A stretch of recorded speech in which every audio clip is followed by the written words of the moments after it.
তামিম ইকবালকে দালাল বলাতে আপনারা এই ক্রিকেটাররা যেইভাবে প্রতিবাদ করতেছেন, যেইভাবে প্রতিক্রিয়া দেখাচ্ছেন ফেসবুকে এসে, শহীদ উসমান হাদি ভাইকে জনসম্মুখে হত্যা করেছে, আপনারা কই প্রতিক্রিয়া তো জানান নাই, ফেসবুকে এসে পোস্ট দিয়ে তুলপাল করেন নাই। এই শহীদ হাদি ভাইয়ের এই হত্যার বিচারের জন্য তারই সঙ্গে দেখেন পায়ের খাল পর্যন্ত উড়ে যাচ্ছে, তবুও রাজপথ ছাড়তেছে না যতক্ষণ হাদি ভাইয়ের বিচার না হবে।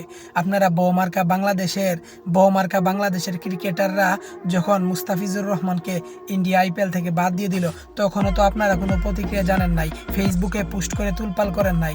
আপনাদের মতো বউমার্কা ক্রিকেটারদেরকে বাংলাদেশের মানুষ বয়কট করতে পারে। এই বউমার্কা খেলা ছাড়া বাংলাদেশ চলবে, এই বউমার্কা খেলার দরকার নাই। আর আপনাদের মতো চুপংলিং আমাদের এই খেলোয়াড় ক্রিকেটারের দরকার নাই।